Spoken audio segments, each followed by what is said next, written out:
गणरायाचं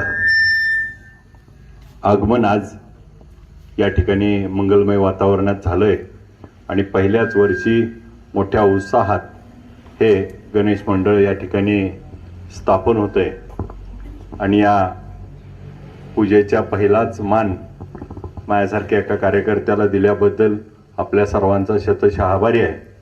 नाना असतील, चेअरमन साहेब असतील, सर्वच त्या ठिकाणी वेळेअभावी समोर बसलेले माझे सर्व ज्येष्ठ सहकारी तरुण मंडळ, सर्व ग्रामस्थ, आमचे पत्रकार बंधू, खऱ्या अर्थानं लोकमान्य टिळकांनी सार्वजनिक गणेशोत्सवाची संकल्पना या राज्यात नव्हे तर देशात त्या ठिकाणी मांडली आणि स्वातंत्र्यपूर्व काळामध्ये इंग्रजांच्या विरोधात लढा उभा करत असताना, या लढ्याला संघटित होत असताना त्या ठिकाणी काही अडचणी येत होत्या, म्हणून त्याला धार्मिक स्वरूप देऊन त्या ठिकाणी घरातला गणपती त्या ठिकाणी चौकामध्ये सार्वजनिकरित्या त्या ठिकाणी गणेश मंडळाच्या माध्यमातून उभा करून त्या ठिकाणी त्या मंडळाच्या निमित्तानं 10-20 जण एकत्र येतील आणि त्यातून चर्चा होईल आणि त्या चर्चेतनं खऱ्या अर्थानं आपल्या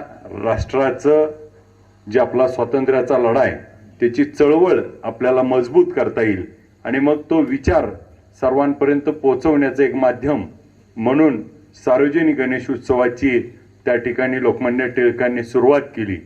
आज आपण बघतोय की महाराष्ट्रातच नव्हं तर आज पुणे, मुंबई बरोबर देशामध्ये आता सार्वजनिक गणेशोत्सव त्या ठिकाणी उत्सव साजरा होतोय आणि मग त्या ठिकाणी काही ठिकाणी कोकणामध्ये 1.5 दिवसाचा गणपती, काही ठिकाणी 5 दिवसाचा गणपती, आपल्याकडे 10 दिवसाचा गणपती, अशा वेगवेगळ्या संकल्पनेतनं आज गणेशोत्सवाच्या माध्यमातून त्या 10 दिवसाच्या काळामध्ये सार्वजनिक असतील, सामाजिक बांधिलकी असेल, ह्या सर्व जोपासण्याच्या दृष्टीनं गणेश मंडळाच्या माध्यमातून काही सजीव देखावे असतील, काही नाट्य असतील, व्याख्यानमाला असतील, शेतकऱ्याला मार्गदर्शन असेल, त्यातून समाजा उपयोगी असणाऱ्या गोष्टी ह्या समाजामध्ये पोचवल्या पाहिजे आणि मग या निमित्तानं त्या ठिकाणी एक संघ एक परिवार आणि संघटित होण्याच्या दृष्टीनं ही संकल्पना खऱ्या अर्थानं वृद्धित होत गेली आणि आज सगळ्या जगामध्ये,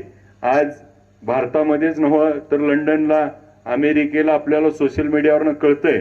आज दुबई मुस्लिम राष्ट्र आहे तरी त्या ठिकाणी देखील आपल्याला गणेशोत्सव मोठ्या प्रमाणात साजरा केलेला दिसतोय आणि मग हे गणेशोत्सवाच्या माध्यमातून मूळ विचार हा सगळ्यांना एकत्र करण्याचा होता आणि तो खऱ्या अर्थाने यशस्वी होत असताना आज आपण संघटित होतोय. ह्या संघटनेतनं त्या काळामध्ये आपल्याला स्वातंत्र्याची गरज होती आणि ते स्वातंत्र्य आपल्याला मिळालं आणि त्याच्याच माध्यमातून आता आपण एकत्र संघटित झालोय.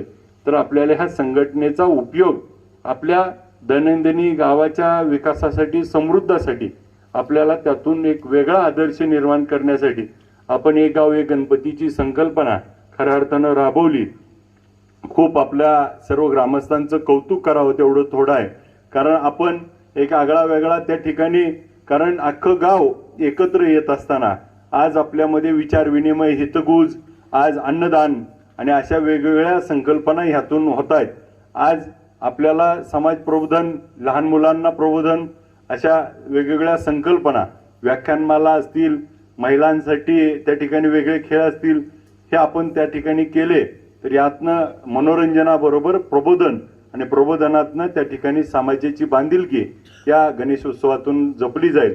गणेशोत्सवाच्या बाबतीतलं एक सांगायचं म्हणलं तर बापू, गणेशोत्सवाचं मंडळातनं काय होतं, गणेशोत्सवाचा मंडळ जर एखादा अध्यक्ष असला, एखादा त्यातला उपाध्यक्ष असला, खजिनदार असला तर पुढे लवकर होते.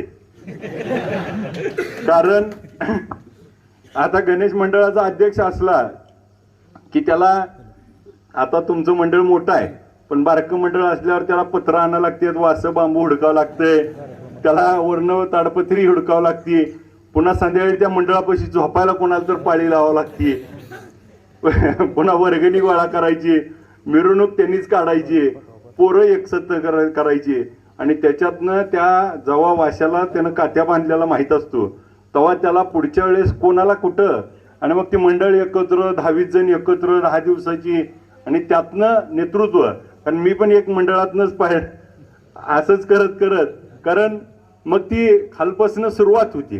ह्यातून खऱ्या अर्थानं एक संघ, एक मैत्रीचा, एक जिव्हाळ्याचं नातं तयार होतं आणि ह्या नात्यातनं आपल्या सार्वजनिक जीवनामध्ये, ह्या समाजामध्ये आपण लोकोपयोगी काही ना काहीतरी करू शकतो. हे खऱ्या अर्थाने ह्यातलं महत्वाचं आहे.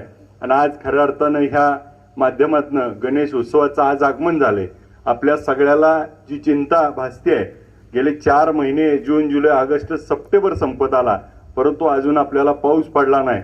आज दुष्काळाचं सावट महाभयंकर आपल्या राज्यावरती आलंय आणि अशा काळामध्ये आपल्याला गणरायाकडनं अपेक्षा आहे की या 10 दिवसामध्ये जोरदार पाऊस पडून आपला बळीराजा सुखावा व्हावा, अशी मी गणरायाला त्या ठिकाणी नतमस्तक होऊन त्या ठिकाणी मागणी मागतो की माझ्या बळीराजावर आलेलं दुष्काळाचं सावट काही अंशी त्या ठिकाणी बाजूला करावं. आज आपल्याला देखील सगळ्याला कल्पना आहे, गेले कित्येक दिवस झालं पाठपुरावा करतोय, नदीचं पाणी आपल्या आटलंय. त्या ठिकाणी मग मुख्यमंत्र्यांना परवा शनिवारी भेटलो, अजितदादांना भेटलो, आत्ता पण मुंबईला चाललोय. उद्या सकाळी 9 वाजता अजितदादांकडेच त्या ठिकाणी आपल्या जिल्ह्यातले सगळे साखर कारखानदार आम्ही वेळ घेतली आहे की नदीला पाणी सुटलंय पण लाईट बंद केली आहे, तर ती लाईट चालू ठेवावी आणि कॅनलला पण पाणी सोडावं. म्हणून आम्ही सकाळी बैठक आता 9 वाजता आहे, म्हणून आता रात्री जाणार आहे. खऱ्या अर्थानं आज बळीराजावर खूप मोठं संकट आलंय आणि ह्या संकटाला आधार देण्यासाठी आपल्या गणेश मंडळानं पुढाकार घेणं गरजेचं आहे. आज सरकारला आपण चारा डेपोच्या बाबतीत मागणी करतोय, परंतु सरकारकडनं अजून कुठलाही प्रतिसाद मिळत नाही. आज दुष्काळ दुष्काळ म्हणजे नेमकं आज जर 4 महिन्यातले 3.5 महिने कोरडे गेले असतील तर सरकारला जाग कधी येणार, हा खऱ्या अर्थानं गणरायालाच पडलेला प्रश्न आहे की सरकार झोपलंय. त्याला जाग करण्यासाठी आपण मोर्चा देखील काढला, परंतु सरकारकडून अजून कोणत्याही बाबतीत कारवाई होत नाही. आज दुधाचे दर खाली पडलेत, दुधाला वैरणीला परवडत नाही. दुसऱ्या बाजूनं ऊसाची अवस्था वाढली नाही आणि ऊस वाढला नसल्यामुळं येणाऱ्या हंगामामध्ये ऊस जर गेला नाही आणि आता जर पाणी आलं नाही, कॅनलला त्या ठिकाणी पाणी नाही आलं, तर आहे हा ऊस जळायला लागलाय, तो कारखान्यापर्यंत सुद्धा पोहोचणार नाही. 2013-14 साली असं सरकारनं त्या ठिकाणी चुकीचं धोरण स्वीकारलं आणि आपल्या सगळी ऊसाची पिकं त्या ठिकाणी जळाली होती. त्यावेळेस देखील आपल्याला ती पिकं वाचवण्यासाठी एक पाणी आलं, तर आता 1 महिन्यात कारखाना चालू होतोय आणि त्या ठिकाणी कारखान्यापर्यंत आपलं पोहोचेल आणि आपण कुठल्या तरी चांगल्या ह्याच्यामध्ये, आज आपलं नुकसान झालंच, 100तलं 60 झालंय, पण राहिलेलं सुद्धा वाचवायचं असेल तर त्या ठिकाणी पाण्याशिवाय पर्याय नाही. यासाठी आम्ही त्या ठिकाणी पाठपुरावा करतोय. गणराया आपल्यावरती कृपादृष्टी करावी आणि गणरायानं ह्या 10 दिवसामध्ये पावसानं आम्हाला साथ द्यावी. महाराष्ट्रावरती, आपल्या जिल्ह्यावरती पाऊस चांगला पडावा ही गणरायाला त्या ठिकाणी प्रार्थना करतो.